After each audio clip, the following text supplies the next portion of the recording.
I gave her everything and she chose to leave with her best friend. I always thought love was enough. That if you loved someone you could endure anything. The silent nights, the evasive glances, the moments when you wonder if you still matter to them. But I was wrong. Love alone isn't enough when you feel invisible. My name is Daniel, and for a long time I was the ideal husband, the one who listens, waits, and understands. But over the years something changed. Clara, my wife, began to drift away. Not abruptly, but with a slow, accumulating coldness, like a snowfall that seems harmless at first but ends up burying you. It started when she met Julian, a co-worker she described as charming. Just a friend, she'd repeat whenever I noticed her excitement talking about him. I wasn't jealous, never had been, but something in her eyes when she mentioned him unsettled me. That unease soon turned into a constant knot in my chest. Dinners became awkward silences. Conversations turned into monologues about Julian's anecdotes, Julian this, Julian that, and I, sitting across from her, felt myself fading from her life. I was no longer her husband but a shadow, a fixture in her routine. One day after coming home from work, I found her laughing with her phone in hand. Her laughter echoed through the house in a way I hadn't heard in months. Curious, I asked, "What's so funny?" Clara glanced up for a second, as if annoyed by my interruption. "Nothing, Julian sent me a silly video." Julian. Always Julian. Something inside me began to break. Over time, my attempts to reconnect with Clara became futile. I tried inviting her out like we used to, dinner, a movie, a walk in the park. But there was always an excuse: "I'm tired, I have work to finish," or worse, I already made plans with Julian. I remember one day in particular, our wedding anniversary. I'd reserved a table at the restaurant where we met, a simple but meaningful gesture. When I told her, she looked at me like I was asking for an inconvenient favor. "Daniel, I'm sorry, I forgot I'm going to an exhibition with Julian tonight. It's important to him." That was when I knew. She didn't say it, but I felt it. He was more important to her than I was. Not because she was in love with him, at least not in the traditional sense, but because he was her refuge, her priority, while I was the forgotten constant. That night I stayed home alone, sitting in front of an unopened bottle of wine. The house was too quiet, too cold. In that moment, I realized I was in a relationship where I was the only one committed. Days later, something broke me completely. It was a Saturday afternoon, and Clara was on the couch, engrossed in her phone. I gathered my courage and asked, "Clara, do you ever notice how I feel?" She barely looked up. "What are you talking about, Daniel?" "That I'm not in your life anymore. That if I didn't live here, you probably wouldn't even notice me." Her response was so cold it left me frozen. "Don't exaggerate. I'm here, aren't I?"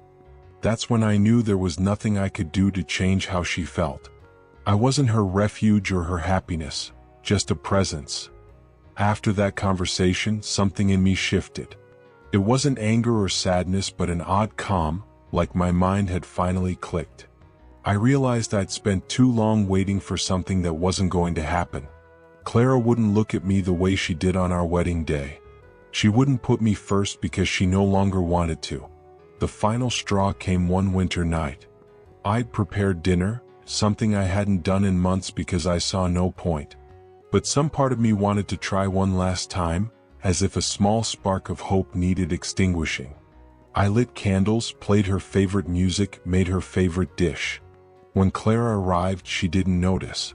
She shed her coat, left her things on a chair, and said, "You know, Julian asked me to help pick a gift for his mom. It was so fun. He has an incredible sense of humor." That was the last time I tried to save our marriage. I watched her talk about him, her face lighting up with every detail, and realized there was no place for me in that conversation, or her life. That I said nothing. I ate in silence, cleared the table, and went to bed early. That night, staring at the bedroom ceiling, I decided I was leaving. The next weekend, while Clara was out, I packed my things. I didn't cry or hesitate. I left a short note on the table. "Clara, I wish you the best. but I need to find someone who makes me feel alive again. Goodbye." I didn't answer her calls or texts. What could I say? Words no longer mattered. What Clara never understood was that abandonment isn't always physical. Sometimes, ignoring someone is a crueler way of leaving them behind. At first, the solitude was terrifying. Days and nights passed with a deep emptiness, like part of me had vanished. Those first days away from home were tough. Everything was quiet. But the most painful realization was how much I'd lost myself during my time with Clara. I'd been living in a small apartment I rented immediately, nothing fancy but enough to feel like mine. I didn't care about the cheap furniture or bare walls. I needed a place to start over, free from the shadows of what was. One afternoon, I went for a walk to clear my mind. I never imagined that walk would change my life. In the park, I saw a woman sitting on a bench reading a book.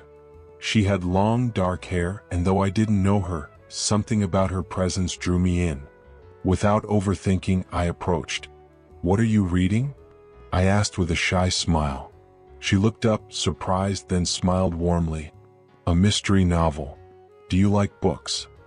Her voice was gentle but carried a fresh energy, like a breath of air after years underwater. We started talking. About books, music, things I'd forgotten I loved. It was a casual encounter, but it felt like something I needed. I wasn't looking for more than conversation. I didn't expect her to fill the void Clara left or solve my pain. But what surprised me was how easy it was to talk to her. I didn't feel like I was trying to be someone else.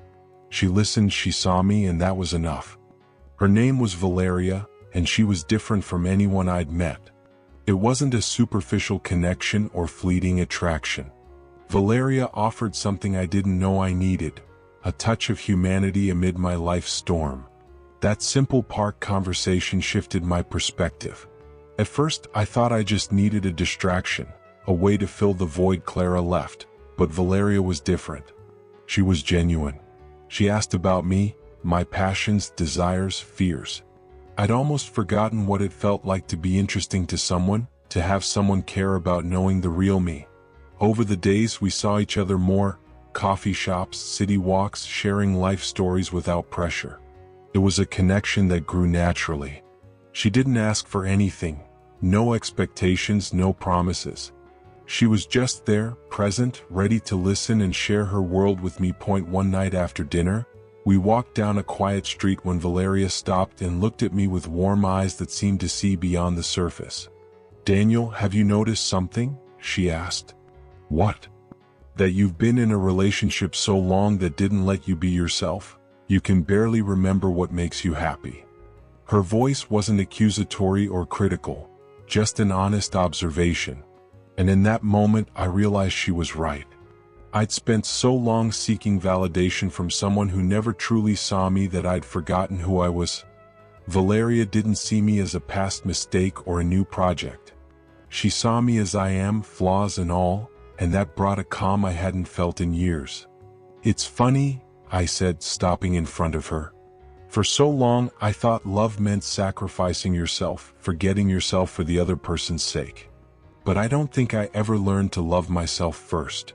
Valeria smiled softly, her gaze saying everything without words that I knew this journey of rediscovery would be long, but I was no longer alone in it. Days later, I thought of Clara, not with anger but with understanding. The abandonment I felt didn't hurt as much anymore. Life with her had been a painful lesson. I couldn't blame her for following her own path, even if it left me behind. Sometimes people drift, not because they don't love you but because they no longer know how to be with you. As time passed, my relationship with Valeria grew organically, not perfect but honest. There were no rushed promises or expectations about the future. There was just a deep connection, and that was enough. With her, I rediscovered myself. I enjoyed small things I'd lost sight of. Reading a good book without rushing, listening to music without needing everything to be perfect, and dreaming without fear of my desires being crushed. Sometimes we'd wander the city aimlessly, savoring the present without overthinking what was next. In those moments, I realized I didn't need anyone's validation to feel complete. I'd lost my own worth and now, slowly, I was reclaiming it. One afternoon in the park, Valeria looked at me with an expression I couldn't immediately read. "Do you regret leaving your old life?" she asked, her voice gentle but direct. I paused, thoughtful. I hadn't said it aloud, but her question echoed something I'd been asking myself without dwelling on it. "No, I don't regret it," I answered firmly, without hesitation. "It was hard and maybe not the easiest path, but it's what I needed to do. I learned to walk away from a place that offered me nothing anymore. And though I didn't understand it then, that was the first step to finding myself again." Valeria smiled with understanding. No further explanation was needed. She'd witnessed me rebuilding myself piece by piece. Her question made me think of Clara. I knew that chapter was closed, and the pain of abandonment no longer had power over me.